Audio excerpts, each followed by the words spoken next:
Ah, good morning, good afternoon, everyone. I was saying good morning because I know that there is people in other parts of the world watching us, so I wanted to say hi to everyone. We're part of DIRECTV. My name is Fidencio. I'm the principal engineer leading the project that we're going to be talking about, and he is Isidro. I'm Isidro Salcedo. I've been working with DIRECTV for a year and a half now, and I've been working with Fidencio in his new project with using Couchbase. So we're here to share you our experience with Nickel. We have been working with Nickel for the last six to Almost over a year. no, like 9 months for now. Yeah. Okay, so let's start. All right. So let me just talk a little bit about DIRECTV. I think that some of you already saw this presentation yesterday, so I'm just going to be as brief as possible with this particular slide. So we are like the entertainment leaders in television. We have 38 million customers around the world. I'm sorry, around the world. And we have offices, or we have presence in South America, North America. We're covering all this territory that is highlighted in blue in the map. We are delivering 3,000 channels just in the United States. We're providing SD content, HD content, 3D content, and 4K as well. So as I was saying yesterday, one of the challenges that we have is that we have to deliver all this content and we have to deliver all these services in real time with no hiccups. We don't want you to be watching or trying to watch Game of Thrones, for example, and then realizing that you don't have access to it or some sort of problem, right? So we have only one chance to make it right, and that's what we are trying to improve every day. So as part of this world of complexity that I was describing, where we have content that is delivered in SD, HD, 3D, 4K, or whatever, you may imagine that in this particular world, we can deliver the same content in different formats, which means we're talking about one title, say the latest movie, Avatar, or Interstellar, or whatever you want to watch, we can deliver it in multiple formats.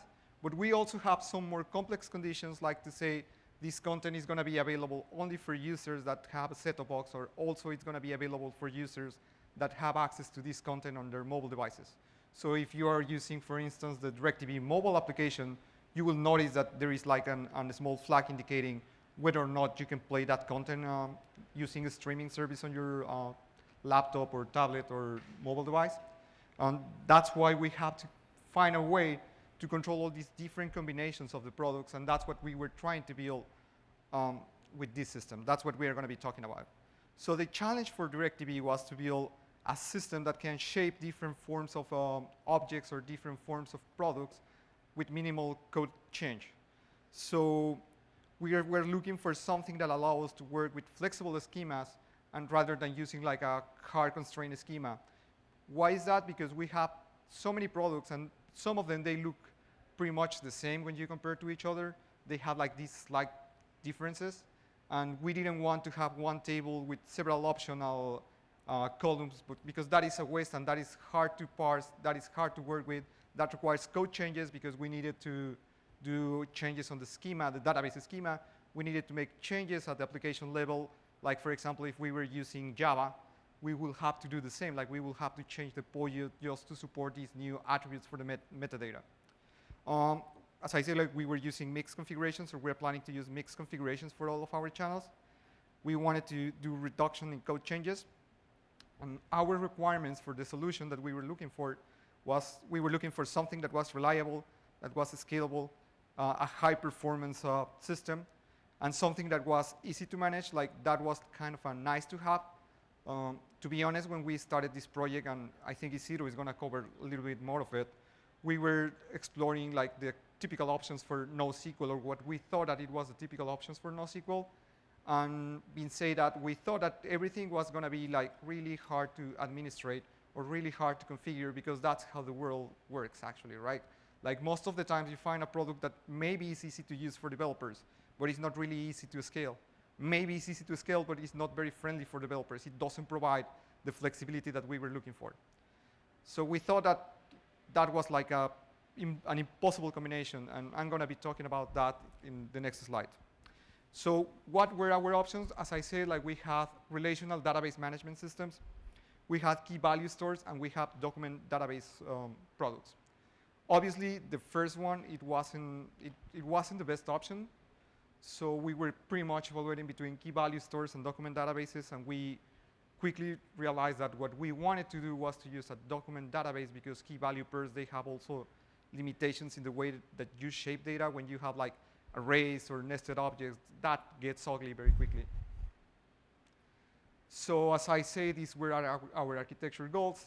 And this is very important because when you think about it, high performance, reliability, scalability, easy to manage, and your architecture has to be never a constraint.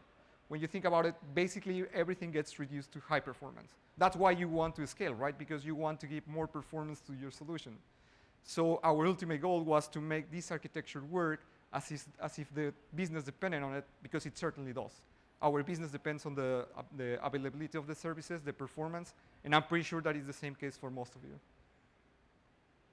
So why we decided to go with Couchbase and not any other provider? We did some POC. Isidro is going to talk, he's going to cover everything for the POC, so if you have any question about how we did it, Isidro will be the right person to explain and to answer any of your questions. But long story short, we noticed that there was like a remarkable difference in terms of performance. Like if it was just like 5% faster than the next solution, I think that we would have been kind of doubtful in the beginning, but when we noticed that it was like twice as fast as its closest competitor, we decided that it was sold to us. Then on top of that, we have the easy setup and administration. Like if you are already using Couchbase, you already know how long does it take to deploy a Couchbase server. Like it happens in a matter of minutes. And when I say minutes, I'm being very generous because it actually can happen in 1 minute. Then they provided this RESTful API that is used to administrate the cluster. We're actually using it in DIRECTV, so we can check programmatically what is the status of a server, the performance of a server, and we know in advance when something is going to fail, we can know it before that happens. I've seen a lot on other products that they don't provide this functionality, and then you have to spend some time figuring out what is the performance of the machine, because it's not just out of the box as it's in Couchbase. And by the way, it was super easy to create services just to monitor the server, to add more servers to the cluster. Pretty much managing is now automated at some sort of level. Then we have all levels of scalability. I'm going to show some slides to explain a little bit more about this. And then I think one of the most impressive features that we found in DIRECTV, thanks to Nickel, was that when we were trying to perform queries, like in other solutions, as I say, like they have like a different paradigm to do it, because it's a JSON object, so some of the competitors, they think that it makes more sense to build JavaScript objects to query for information. But for us, like using Nickel, it was like pretty simple. Like we just have to use SQL, and that's how we are retrieving information. So now every developer, even if they don't have experience with JavaScript, they can run queries, reporting services, like people that is writing reporting services, they can go to the Nickel console, write a query that they are familiar with, and it's going to work most of the times. When I say most of the times, it's because there are like some slight difference, but they are minimal. It's actually more extensive. And that's what it is. We have this expressive language, which is pretty cool to play with, to be honest. So one of the highlights of Couchbase that we found very useful for our project, well, of course, we already know that it's a document-based solution. The model between persistent and cache, that you can use it together to achieve performance, it's pretty cool because we have been playing with it, and now we can size our infrastructure and say, dedicate more resources to speed something up, while we can still persist that information. We're not constrained to do just one or the other, or have an extra product to complement this solution. We have all-in-one with this, with Couchbase. In Couchbase 4, you already heard about the separation of concerns. I think that's my favorite feature of Couchbase 4, that now you can spawn servers that they behave or they act, taking a particular role. They can act like a index service, they can act as a query service engine, or they can be the main data store. They have fast rebalancing. This is also one of the benefits that we're getting with Nickel in particular. We're simplifying our code because when we started with this project and we analyzed all the different queries that we wanted to perform in the solution, we quickly realized that it was going to be really complex to build extensive queries where we were looking for something that is nested, a nested object, complex array. We have tons of arrays in our documents, and we wanted to find this particular element that is part of the array or that is not even part of the array. That happens sometimes when we want to know if some particular document lacks of one attribute that we are interested in. With Nickel, you can do that in an easy way. They are providing all these document-specific statements that you can use for to build complex applications. And then on top of that, when we were testing the first version, we soon realized that since we had like a big universe of information, we needed a way to speed some things up. There were queries that we didn't require to be high performant, but we also wanted to have something different to find information, for example, for accounts or something that is relevant for real-time validation. So in a document-based solution, we didn't know how to do it until we didn't know any other way to do it besides the views. And then we found that Couchbase is already supporting indexes. And indexes, of course, they behave as in a relational database model where you can define how do you want to find this information and develop the strategy to find the relevant information for you. And we started to implement these indexes, and everything has started to speed up. Now we have custom queries that are very fast performant. We're capable to find between, literally, our POC was with 1 million of records, I think. Was it 1 million of records? And then it's acting really fast. Like, it's surprising. Like, I'm talking about milliseconds for 1 million records and just looking for a specific attribute that is nested in our object. So for us, this is pretty important. And then we have the granularity of the query consistency. When we query for something, we have the logical timestamp at runtime, which is pretty important for us to know when something is not acting as we were expecting. Then we can delegate more processing power to the server side rather than having the application doing some filtering. Why am I saying this? Because like in the past, what we were doing is like some of the operations to look, for example, missing attributes in an object. In a traditional, if you were using a relational database system to solve something more that falls more in the domain of NoSQL, then you will have to retrieve an important set of records and then manually find out or implement an algorithm to find if something is missing. Again, I'm talking about complex objects. It's not talking about that simple query to look for a null value.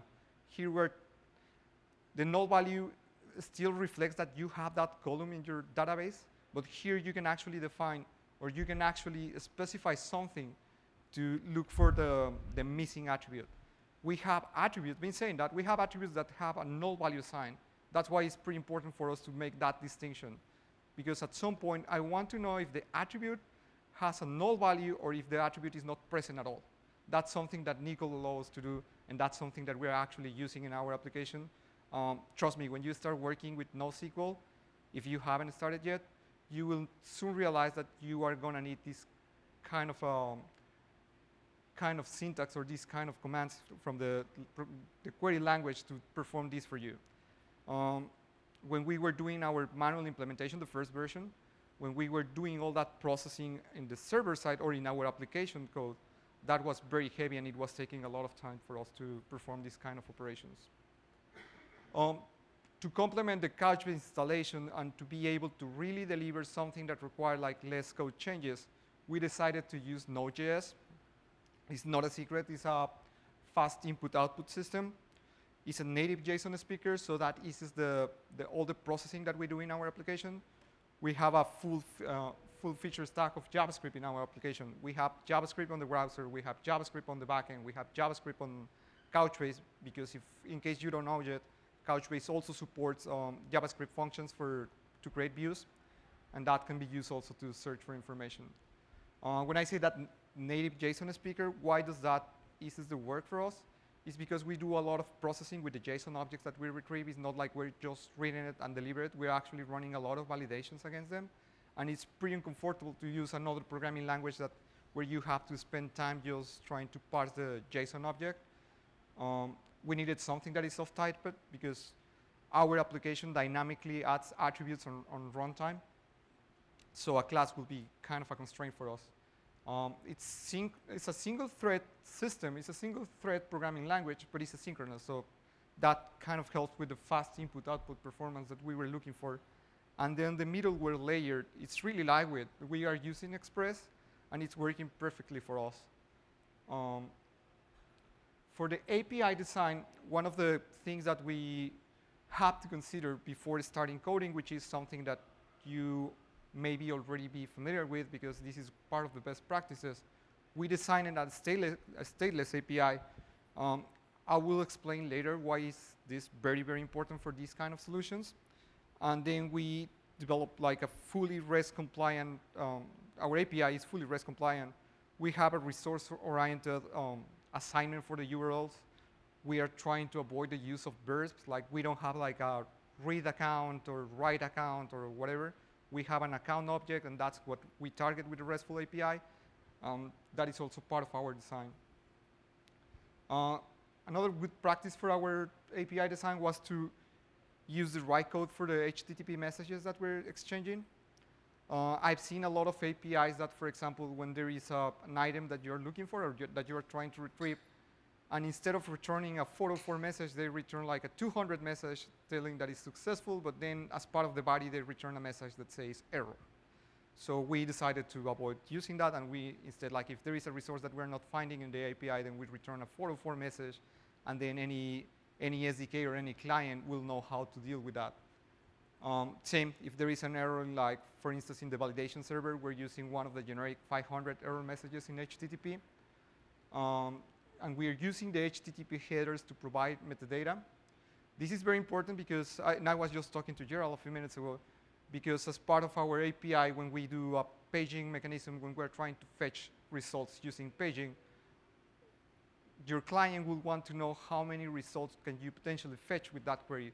So if you're using a paging mechanism of 100 items, but the query that you're performing can actually fetch 1,000 items, you will want to know how many times do you have to do the paging to get all the results if you're using, for example, recursion. So we are adding that information into our HTTP header so any client can know what is the universe of data that they should be expecting to fetch. So this is where it gets very exciting in my opinion. So this is the model that we were following for our architecture. So the blue box is a load balancer, which is typically the entry point for the application.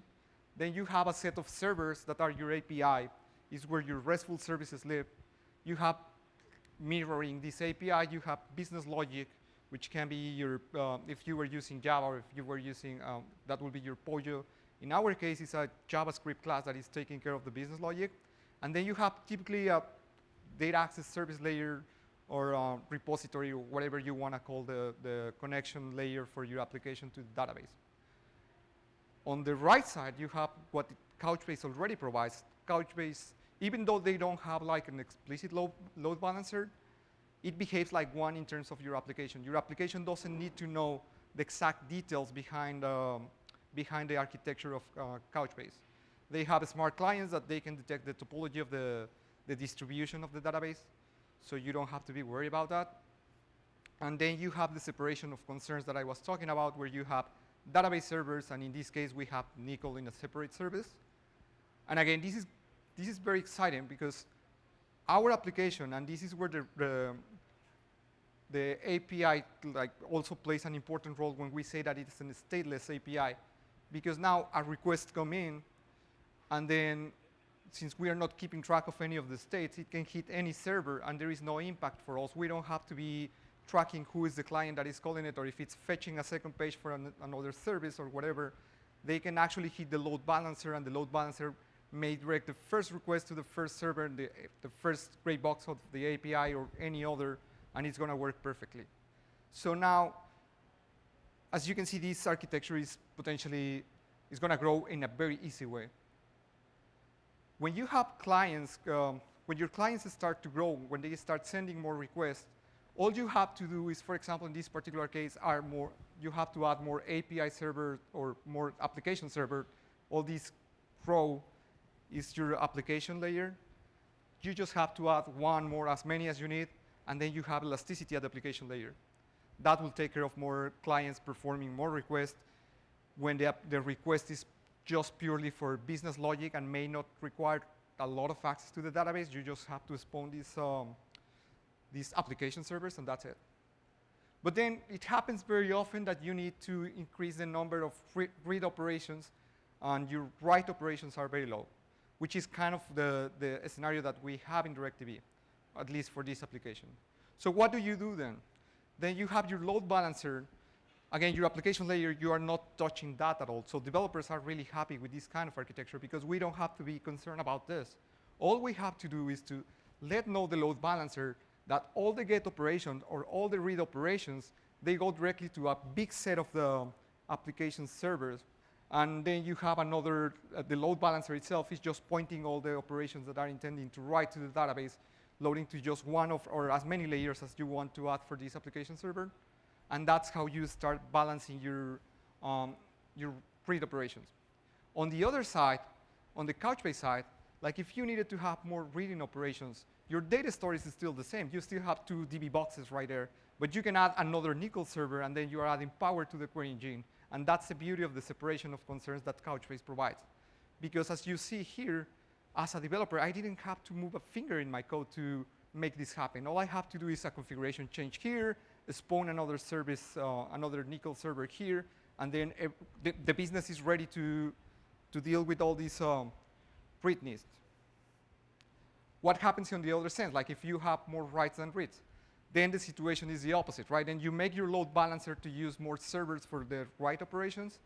You delegate the get operations just to a small set of the servers.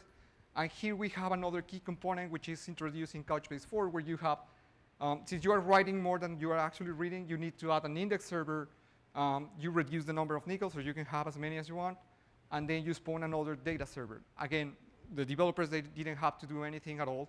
They didn't have to prepare any code in particular to prepare a solution that is ready to increase the number of writes. It's just a configuration change. This can happen in minutes, like literally in minutes, just if you have the right architecture design. Then we have operations that happen at the key-based level, which maybe is the case of most of the Couchbase users when they want to fetch information using the key. Then in that case, you can add more NoSQL server, index server, the application remains the same, and again, you are delegating all the power distribution to the Couchbase layer, and your application doesn't require any change. So what happens when you want to do the same, but then grow in geographical way, like you want to extend your operation to multiple data centers? Again, the same infrastructure that you had before, this particular set of servers, you can have it in multiple locations. You can replicate using Couchbase, the cross data center replication service that they provide. And that particular piece, or that is the glue for this architecture to become a large-scale global operation. As you can see here, your read doesn't change at all. Your application doesn't change at all. You don't have to code a new service component. You don't have to consume a new library that is going to allow you to synchronize the data, to be, you can even do like crazy combinations of these configurations. You can have like less servers in the application side in just one of your data centers, and your architecture becomes really, really flexible, and then you can address any kind of need of your company. Obviously, as I was saying here, the glue of this solution is Couchbase. It's the one that is providing all these linking services. It's the one that is providing cross-replication. It's the one that is providing the separation of concerns. So now we developers, we don't have to be worried about the architecture anymore. We just have to code for the business logic, and that's it. So we started to work using documents. We soon realized that we wanted to delegate all of this processing to Couchbase. We had some challenges while working with documents, and then we had this question: can you really have the same capabilities with any other SQL solution? I will let Isidro to cover all the NoSQL implementation because that's the exciting part of the presentation, and I want to welcome Isidro. Thanks, Fidencio. All right. Yeah, so when we were given this task to develop or to create a system that was flexible enough to keep up with business demands, we immediately started prototyping We first started with Java and relational database. And when we started, and during our development, we noticed that there was a lot of complexity in maintaining a JSON structure and a relational database or in a table. So we knew that we needed to do something else. We needed to develop in another stack. So that's when we started working with Node.js and NoSQL. And we immediately saw that the complexity was reduced, and we were able to achieve the flexibility that was required by business. So when this prototype that we created in Node immediately became like a test harness for different NoSQL products. And to keep it short, when we were evaluating Couchbase, we were really impressed with the results.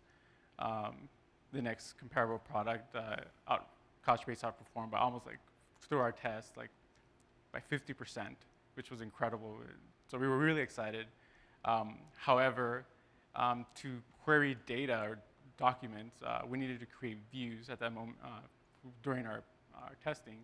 And although views were fast, it didn't give us the flexibility that we required. So when we communicated this to a Couchbase, we explained that we were really excited and we were impressed by Couchbase.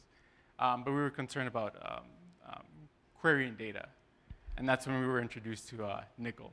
And then from that point on, that's when we knew that direction we were heading, the direction we were going with was Couchbase. So if you don't know already, Nickel is SQL, a language that extends SQL to search documents, supports search for complex objects, has join operations across multiple buckets, also has advanced features such as nesting and unnesting, and also indexing. So what we immediately loved about Nickel was that we were already familiar with the language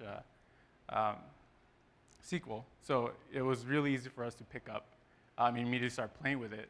And we only started referring to the documentation only when there was a special unique case that only Nickel was unique to Nickel.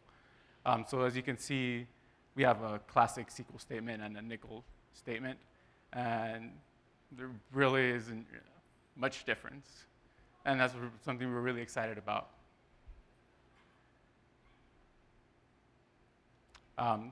So with Nickel, we were able to achieve ad-hoc querying. That's something we really desired. So as you can see, we have a document here, and one of the unique cases with Nickel, when capabilities with Nickel is that you're able to search arrays. Is an example of how you would search an array in Nickel. We have here an array, property cast members, which is an array that contains objects, and we're able to query for a particular item in that array.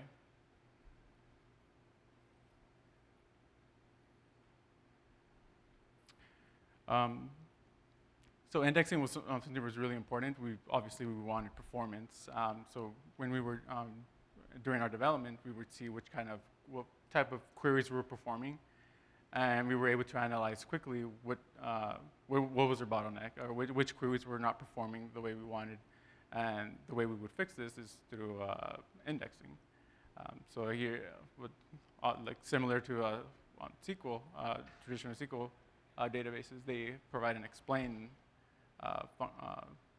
function that is you're able to determine if it's performing like a full scan or it's actually reading from an index. So we were able to immediately see which type of what queries were not performing, and apply the appropriate index to increase performance.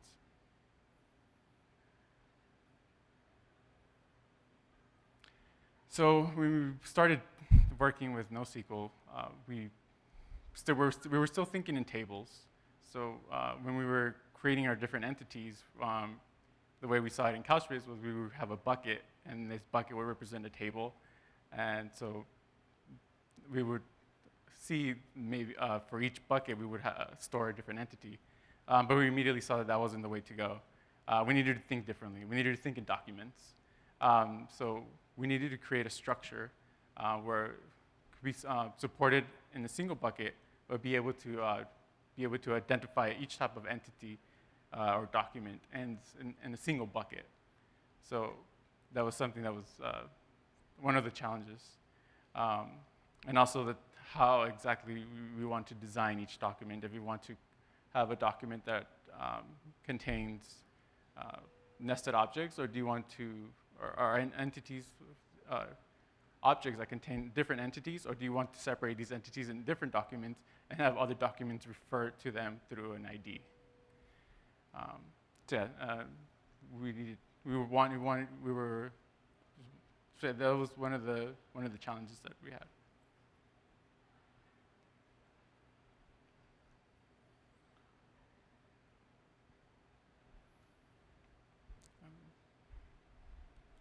So, right, so in addition to what we've been covering, so yeah, we've used explain to identify which type of queries we were performing against our data, index appropriately to gain performance that we desired. And for our infrastructure, we know that Nickel utilizes multi-core. So when we were planning our infrastructure, we wanted to separate Nickel in its own environment to utilize to overall take advantage of what Nickel does, and that's what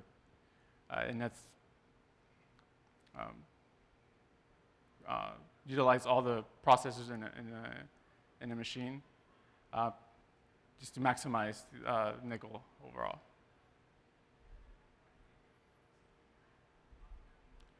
So what's the next step for us? So we want to start moving over to Couchbase 4 and start taking advantage of global secondary indexes. We want to also take advantage of the scalability features that Couchbase provides to increase the overall performance of our application, and also keep improving on the current our current platform to support the demands of business.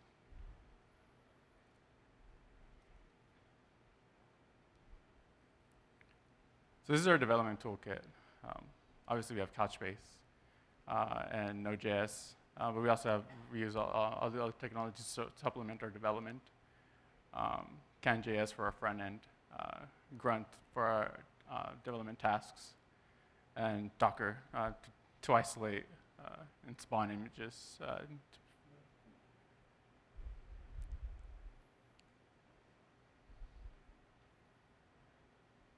And that's it. Thank you, guys.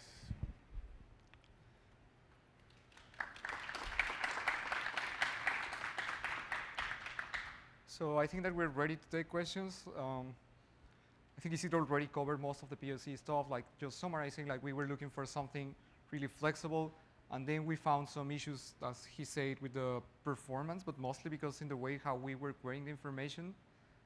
Explain was the great tool that we found in Couchbase, that it was helping us to understand what was the execution plan that the query was taking, and then we were discovering what were the indexes that we forgot to add at some point. I think that's very important for you to take out. Like, I don't know, do you guys have any questions regarding?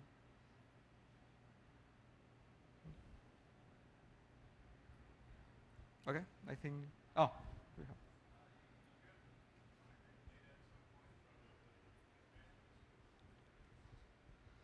So the question is, did we have to do it for this particular project? No, this is a project for this is a completely new project that we have been working on for the last year.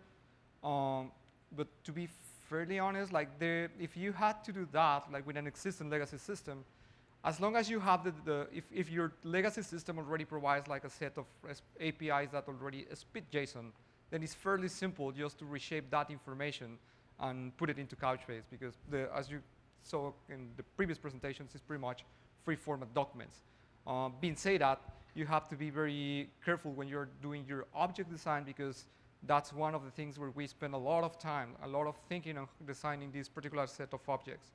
In the beginning, as Isidro mentioned, we have Couchbase, which one of the challenges that we face is that it only has, the data unit is buckets, right? And one bucket can fit all the different documents that you're gonna have in your application.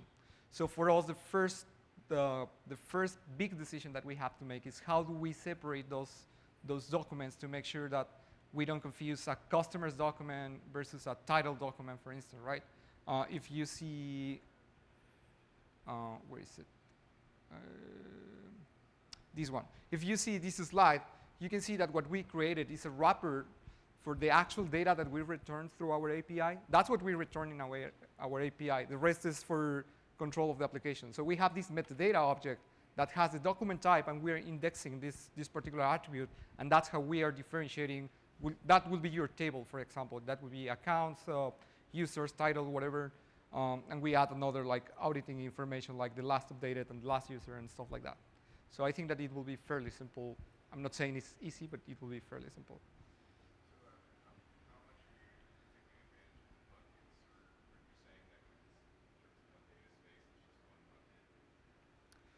So the question is the advantage of using one bucket just for everything. So if you have like if your application is like a general domain application, which was our case, we don't have this application where we're caching objects at the same time. We have multiple kind of documents. We could split it in different buckets, but really by doing this abstraction, for us there is no difference. We implemented our own virtual tables. So we can make Couchbase to focus all the resources in that particular bucket. Like, and when I'm talking about resources, I'm talking about specifically the processor. So now all the processing power of Couchbase is not split in between like different buckets, and everything fits there. Like if we had like, say, something very sensitive that we wanted to do with, say that we wanted to expose all of our accounts using the more RAM, for example, to give more performance just to that particular piece of data, then we will have to use a separate bucket just for that particular need, assign more RAM to it. And again, as I say, like from the application perspective, the change is minimal. It's mostly about configuration, and it's really easy to gain performance with that. Then we can like scale independently each one of the buckets.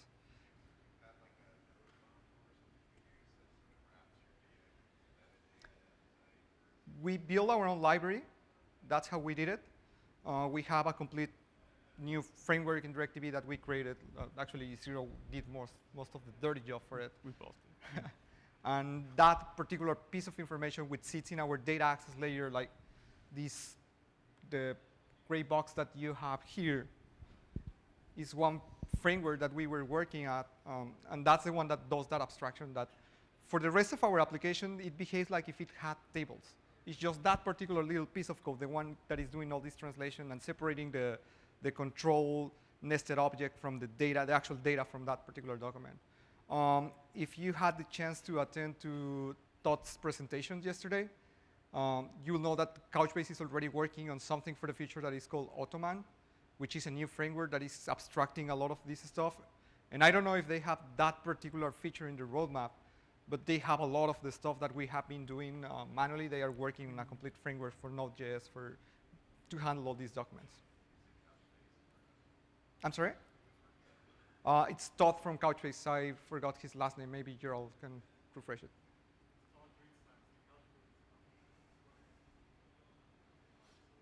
Yeah.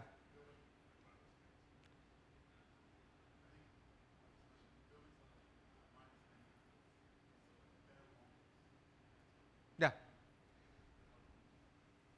Yeah. For the people on the streaming, Gerald just clarified that they are actually working on that new feature in Couchbase to that is kind of like a, how can I say, it's a framework, but it's like object management or something like that, right? That's how we define it. Yeah.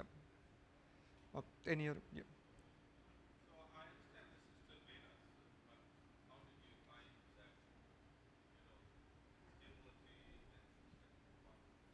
A lot of tests. You want to address that one? Sorry? Yeah, where we work with Couchbase. We performed many tests for our particular use cases. We saw that for our particular use cases, the features that we were utilizing were stable enough for us to be able to release it into production. Yeah. we use it mock a lot to test all these different combinations. So what we did is to load 1 million documents in the bucket. We had all this information control because it's generated semi-randomly, because we have some control mechanisms that we specifically implemented in the code to create objects in a certain shape with different combinations. And that's what we were querying back to see if they were coming back from Nickel. And we were testing that they were coming in the time that we were expecting. And we were even testing, we did like an actual test to see, we wanted to know that Nickel was going to be really slow if I didn't index a data, complex data structure. And we wanted to see how big was the performance gain once we introduced the index into that document. So we even did that, we're doing those tests. And our application is logging the timing, and we're seeing that it's taking, just to say a random example, like 5 seconds to retrieve some information after the index is performing it within a second, or like within 300 milliseconds or something like that. Yeah, so we had to write a lot of test cases because we were early adopters of Nickel, so we were using developer preview 3 and 4. So yeah, it's basic for us to write a lot of test cases. Actually, like 30% of our code was test cases.